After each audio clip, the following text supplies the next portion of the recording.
Welcome back to Marketing Connected. I'm your host, Xin Ying, and this is Women Who Lead, a series where we sit down and get personal with female leaders of the marketing, advertising, and communications industry across the region, in conjunction with International Women's Day 2026. We have in the studio with us today Lina Marican, Regional Managing Director for Mutant Communications, a role she's helmed for over 4 years. As a whole, she's been with the agency for over 9 years. Besides helping brands grow with clarity and relevance, Lina is also passionate about building empowered teams. Without further ado, thank you, Lina, for joining us here today. Thank you for having me. So, Lina, you've been in comms and PR for the majority of your career, as we've done through our LinkedIn stalking. You've been at Edelman, Ogilvy PR, Microsoft, Lazada, and MSL, besides Mutant. Have you always had your eyes set on doing PR from the start? And how did it feel like going from all these big networks to a boutique firm like Mutant in its early years? Actually, I've always wanted to be a writer and a journalist, so we could have swapped Whoa. roles. Wow. However, when I started out with an internship, I did realize that I much prefer shaping the stories, and hence my foray into public relations. I think that's a very important twist there. But again, started out at the big networks, of course, because they always offer a really good training ground. And I was incredibly privileged to have great bosses at Edelman and Ogilvy. But on the flip side, though, when I went to the client side, I did realize that there was a lot of things that agencies, especially leaders at agencies, maybe have their hands tied a little. And so that's why, I began with the hunt for my next career into the independent, exactly, into the independent world. And yeah, that's where I found my home at Mutant. So this was your first foray into independent. And how would you describe the experience so far? Great question. Incredibly rewarding. I think the one thing that I really appreciate at Mutants is my CEO and founder, Joe, because he truly allows me and empowers me to do right by our people and consequently with our clients as well. And that does help because I think there's a lot of hard decisions or tough things that we need to do. And sometimes, when you're part of a larger global organization, maybe you're unable to make those pushes and the right decisions. So that's why I really appreciate my role at Mutants. Also, still very interesting to me that you could have been a journalist. I see that in you. Could have happened. Could have. Maybe another life. From your vantage point then, having been in the industry for quite a while now, how has the PR and communications landscape changed over the years, just as a whole in general, but also maybe in regards to how it supports women? It's changed a lot, incredibly, at a fast pace. I mean, obviously, the latest talk is all about AI, and that, gives us another added advantage of speed. But I think at the crux of it all is humanity. And with communications especially, comms agencies and teams, they do their best work if they have the right folks in place.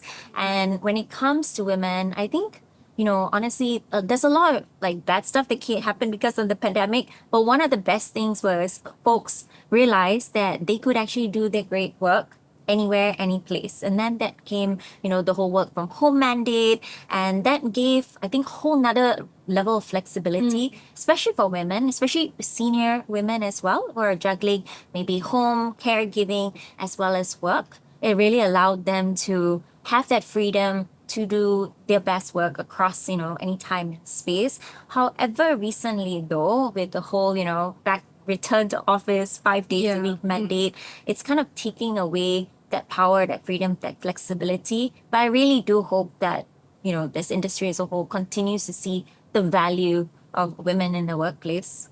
Do you guys practice the flexible working hybrid model? 100%. In fact, we had that even before COVID. Right. Wow. So for us, it was really, really important, right? Because we wanted to have everyone bring their best selves to work. And by bringing the best selves, you know that your whole identity is also tied up in your personal and family life. So it's really important for anyone to be able to have that freedom, flexibility as an adult as well, to make that choice. Say, hey, I'm gonna spend maybe the first couple hours of the day watching my son at kindergarten with a nice show, or helping to accompany my mom to the hospital, all that jazz, right? So for us at Mutant, really, it doesn't matter. It's like at the end of the day, we trust all mutants. We lovingly call team mutants. We trust all mutants to do right Yes. by themselves, by the team, and for the clients as well. So results are still there. In fact, like I feel there's a lot more passion, and through the empowerment, a lot of our teammates, they drive a lot more great results because of that. What actually sparked the hybrid working model for you So- guys before pandemic even? So great question. I think it really stemmed from Joe, and he is a guy, right? Yes. but at the same time, he has two young kids, and this was even before. Even though I've been a mutant and proud at Mutant for 9 years now, Mutant was established in 2012, and I think when he had his first child, he also realized through his wife and all the other working moms that hey, actually, there's a lot more that goes into it, balancing home and career. So he pioneered it all, to be honest, like before I joined. And once we joined and the team expanded, we also realized there's a lot more benefits that we could give. For example, when we have some of our mutants return after maternity leave, usually it's like 4 months, right, say in Singapore. But for us, we have an additional, like, okay, over the next 3 months you have a gradual return scheme, because that return is quite jarring.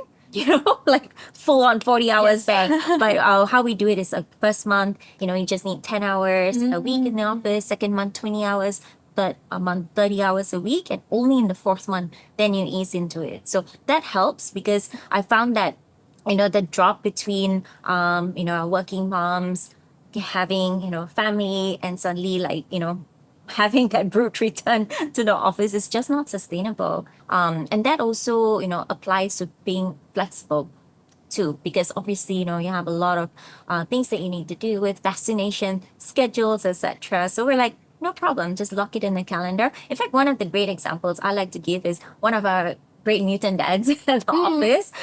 So one of our directors, he is so good, so dedicated. He does block his calendar from 5 to 6 though, because he drives his like daughter back from kindergarten back home. Oh. And I love that. I'm like, let's all work nice, together yeah. around the schedule. And because of that, all the mutant moms, dads, parents, everyone has just thrived at Mutant. And I think because of that also, we've actually grown. A lot of our leaders at Mutant have grown over the years with Mutant, and I'm really, really proud It's a to very have good that. retention scheme as well. It is. Right. And I can't help but also, I want to divert slightly because the point you said about AI and how it's been more prevalent in the industry and how it's changing and reshaping how things are done in the comms industry. What's your take on it? If you don't mind me just asking. Sure, I know it's like the big question on everyone's Yes. mind, right? I would say AI is a great tool that we have to leverage and be open to learning and growing, but we have to also be very aware of its limitations, especially with younger professionals just joining the industry. If they are so used to using it in everyday life without thinking, it becomes a crutch, and that's where they may get lost. And I think beyond the tech and the tech and the tools will always be there, and it'll Yep. always keep like improving, right? But especially in comms, the biggest factor and power of humans behind that voice, that narrative, and having that humanity behind storytelling is really, really important. And I hope that doesn't become a lost art, because we can't just chat GPT everything. So Right. So looking for the balance there and everything. So Lina, also looking back on your journey, your career in general, what would you say most shaped the choices and decisions that led you to where you are today as regional managing director at Mutant? And when you took on the role, did you ever experience any like imposter syndrome or self doubt that you maybe were not good enough to take it on, or any such thoughts? okay, I'll share it with you a little secret. I haven't told many Okay. people after that. But back to the question, right? Like what led me to an independent agency? I would say that, while I was really lucky to build my career at global brands, global networks, I did see a lot of really, really good talent completely burn out and drop out of the workforce. And that to me was quite sad, right? Because I realized that leaders in some places don't really have the power to do right by their people. So that's the reason, like, and I became jaded myself. I was like, oh, is this it? I love comms, but I don't like the way it's run. I think that we can do better as a team, as an agency, especially by people, because any agency is only as strong as its people, right? And then I met Joe and I asked him, what matters to you? What is the number one thing you're really striving for? It's a And test he for said, the I know. interviewer. Go to, Figure it out. two-way street. Then he said, people. And I was like, sure, you're saying that everyone has the same script, but tell me more. And he said, it makes sense because if we do right by people, we empower them, grow them, but also remove barriers to allow them to do the best work. The great work, goes to the clients. Clients are happy. They treat us as partners for the long term. And then the revenue grows and it's sustainable growth as well. Because then, folks retain and grow within your own, network, your own agency. So, but going back to imposter syndrome. So when I was first asked to step up into the role, I actually said no. I was like, I don't think I'm ready. I'm sorry. At what point in the 9 years was this at Mutant? This was, I think, just in the first 2 years, like Wow. production to MD. So I just joined as a director, right? So young, fresh face. I was like, oh, I have lots to learn. And Joe was like, oh, I think you should be. You've learned enough. You need to No, move into leadership now. I know. Higher than before. I was so shocked and actually said no. And then Joe said, okay, let's take some time. And through, the next few months, he really helped me to see and believe in myself and see what he saw in me. And it was really a trial by fire. I think one of the first opportunities was he got me to take over his speaking opportunity at a panel just like a few days before. Oh, okay. I mean, like, Yeah. he gave you a heads up though. Yeah, a few days.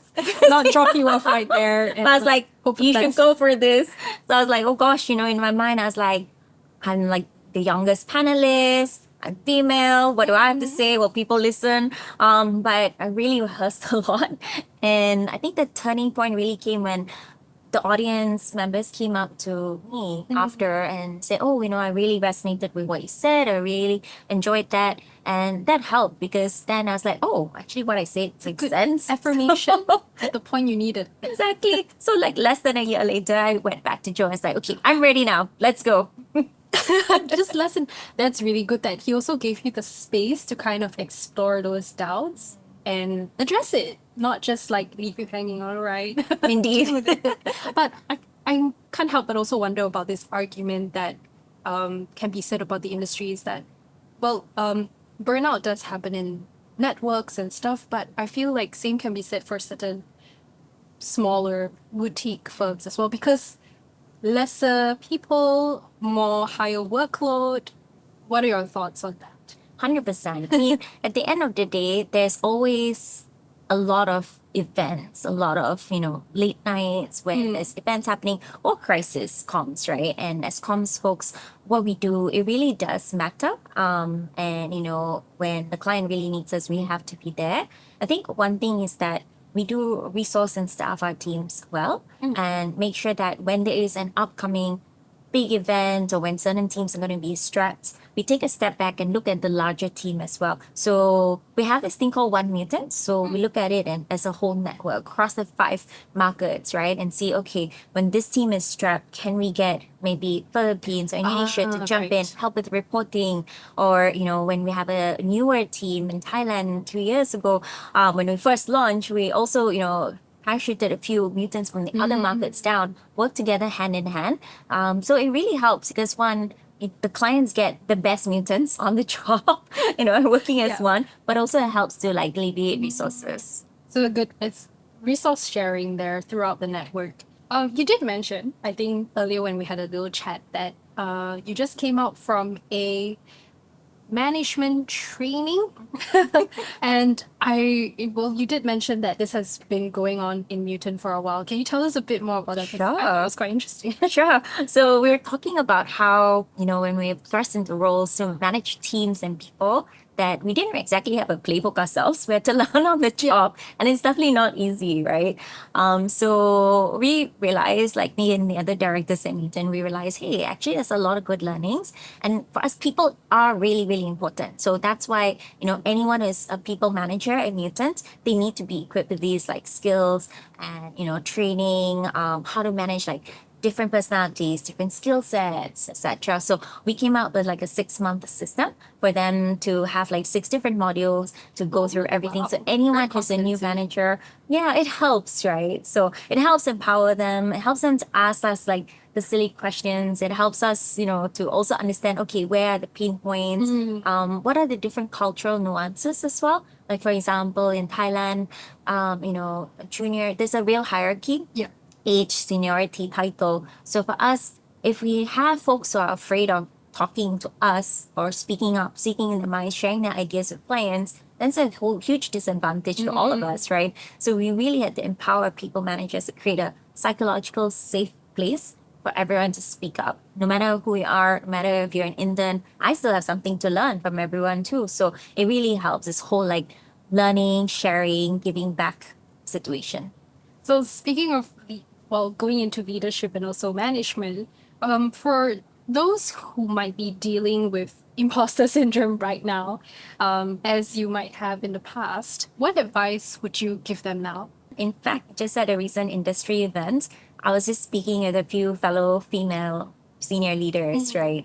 These senior leaders also, we whispered to each other, we're like, hey, actually, we're a bit shy to network. We don't know why we're here. Or we're like, oh no, I feel I have a talk later, but I'm really nervous.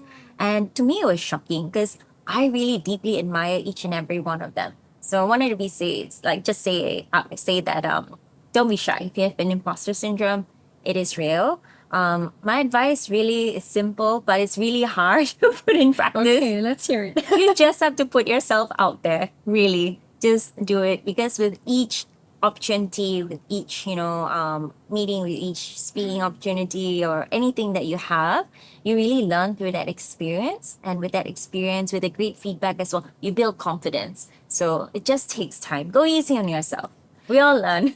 So put yourself out there, go easy on yourself. Yes. And in a way, also putting yourself out there, you get to face those fears that you have, then you can maybe take steps, practical steps to Indeed. like work through them Yes. and build more confidence, hopefully. That's right. Hopefully, you'll get there. I have faith and trust in everyone.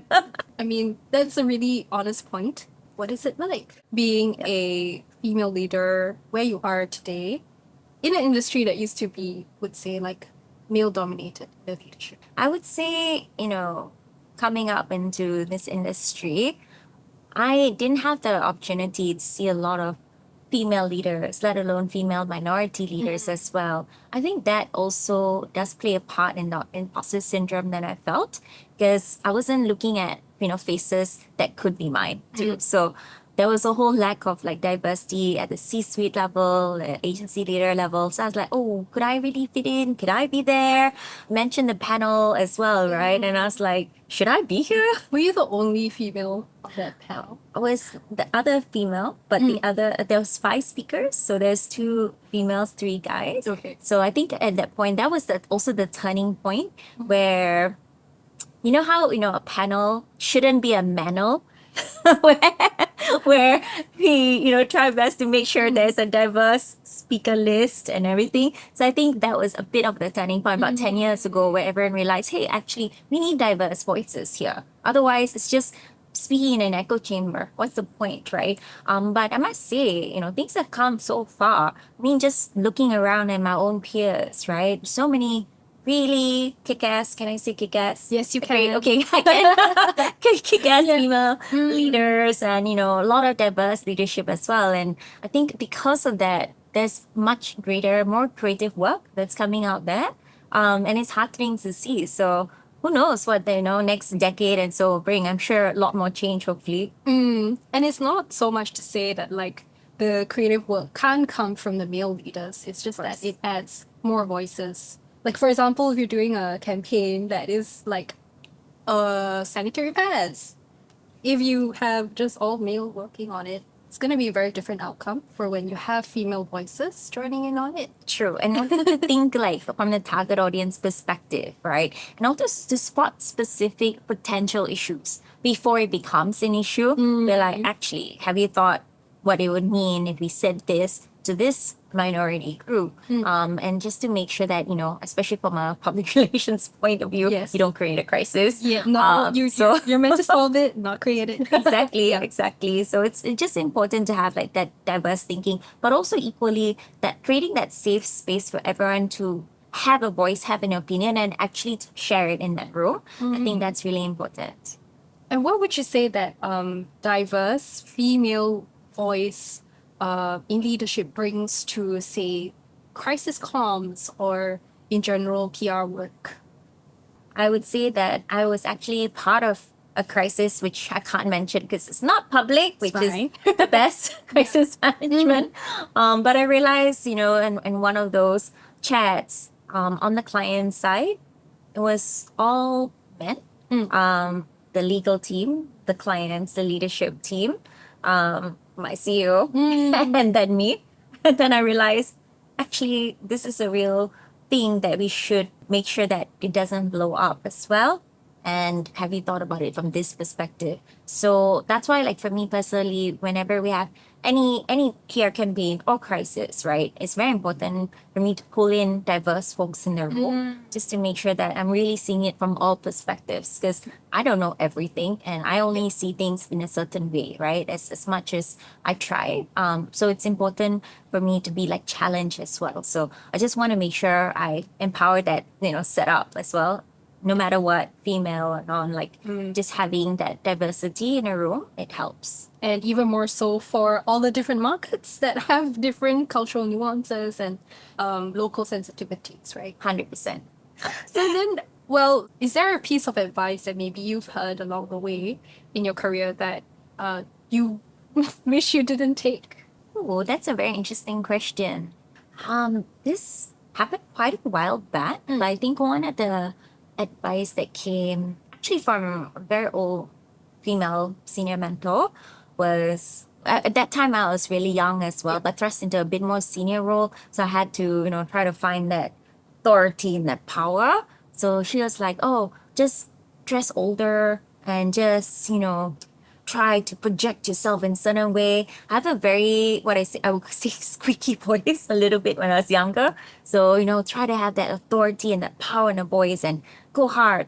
But I also realized if I did that, I wouldn't be true to myself. But at that one point of time, I did, wanted to like age 20 years, be like, all right, I have a seat in the table because I'm older and more experienced. But now I realize, you know what? You don't need to not be yourself. In fact, you can be yourself, be comfortable in your own skin. And if you have the right advice, the right strategy, clients in your teams will listen. So just be comfortable in your own skin, no matter, your age or, any imposter syndrome or anything. But just try to have your own voice. Be authentic. It comes through better if you're not trying to be someone you're not. Yeah, rather than putting on a disguise and Right? trying to fit yourself in it. Exactly. Been there, done that. Thank you. There's also this topic that we wanted to cover on age in the industry. A lot of times we say that we have a sort of Peter Pan syndrome where we're looking at the next generation, the fresh faces who are young and hungry to learn. We also talk about mentoring them a lot. But sometimes also the more experienced folks will then feel forgotten because all the spotlight is on the younger ones. So they're also having a hard time finding jobs and they may be regarded as expensive with the years of experience that they have. What are your thoughts on this? And are we doing enough in the industry to support these more experienced women? It's a really great question because not too long ago, we're talking about breaking the glass ceiling, from junior to that. Yeah. And now we're looking at Peter Pan syndrome, which is a little bit on the opposite side. I would say there's always enough spotlight for everyone. So I would say everyone, no matter at which stage of life and career you're at, they have a value and something to share. And especially for experienced folks out there. And, if they're too expensive. And I understand the economy, how, it's working out right now. I do hope it'll recover soon. But in the meantime, there's a new, type of career, which is called like fractional CMO, Yep. fractional jobs. And I think that's a great balance for very senior women to give their best and to share their experience, while at the same time, companies can also benefit from their experience and a slice of that cost, Right. right? So that's one. But also, I think I wouldn't see, my junior peers as competition at all, because we're one team, right? We have to like help each other out. If they grow, I grow through like, mentorship. Like in every mentorship as well, like I actually learn a lot from my own team members. So I think it's important to see how we can learn from each other, co-develop and stay relevant, yeah, and do our best. If we put ourselves out there, I think that helps, because then, if you put yourself out there, you have a voice and you share that, you share your opinions. There's so many tools, right? Like I'm quite bad at it, but LinkedIn is a great one to share. You share your opinions. There is value and people will spot that. So I wouldn't say, don't discount yourself if you think you're, too senior for something. No, in fact, I think there's so much value, so much that I also have to learn and grow, right? So yeah, any age is valuable. So this year's International Women's Day theme is Give to Gain. How do you personally give back, whether it is to the younger industry joiners or women industry, or say your wider community at large? I love that question. I'm a big fan of staying plugged in into the industry and also helping, right? Because I learn a lot when I give. I think one way is definitely mentorship. So I also sit on and volunteer at like the PRC APAC Tech Group, and together as one, we actually came up with PRC APAC's mentorship, program, and that's really cool because we rallied like our fellow colleagues, our teammates, came together, and everyone has something so great and so inspiring to share. And I think the whole theme this year it's really great because I truly feel with every mentorship that I push on my own, I do learn a lot as well. So I think it's a beautiful theme. Lina, that's so lovely to hear and really enjoyed this conversation with you. Thank you so much for joining me here for Women Who Lead. Thank you. It's fun chatting. And yeah, I look forward to a whole series myself. Thank you so much. And to the listeners out there, fear not. Although this interview with Lina Marican of Mutant Communications is over, we've got loads of other episodes you can catch on our Marketing Connected channel and YouTube. Once again, thank you for tuning in to Marketing Connected, brought to you by Marketing Interactive. Goodbye, everyone.